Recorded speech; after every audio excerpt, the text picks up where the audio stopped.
Hello বন্ধুরা, কেমন আছো তোমরা সবাই? আশা করি খুব খুব ভালো আছো। অ্যাকচুয়ালি আজ বৃষ্টির দিন ছিল, বৃষ্টির দিনের জন্য আমি ভাবছিলাম যে রাত্রিবেলাতে কী বানাবো।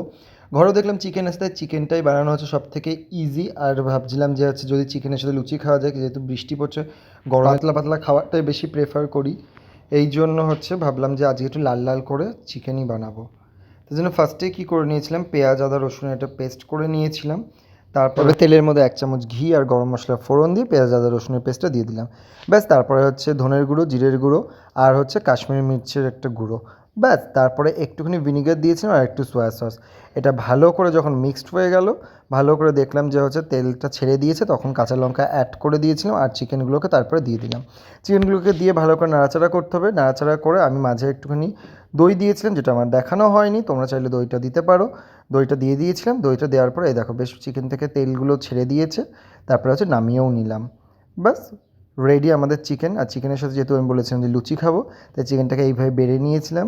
আমি নিজের জন্যই নিজে বেড়েছি। আগাগোড়াই না, আমি ছোটোবেলা থেকে একটুখানি কষা চিকেন খেতে খুব ভালোবাসি, তাই আজকে সেই দিনটা বানিয়েছিলাম এবং কষা কষা করি। সার্ভ করবে বা ডিনারটা করবে একসাথে, তো অবশ্যই করে আমাকে জানিও কেমন লাগলো। টাটা, দেখা হচ্ছে। খুব ইজি, খুব ভালো হয়েছিল খেতে। আমি তো খুব এনজয় করেছিলাম সেদিনকে, যেহেতু বৃষ্টি ছিল, তাই ওই চিন্তাটা ছিল না যে গরম। তোমরাও কিন্তু জানিও কেমন লাগলো।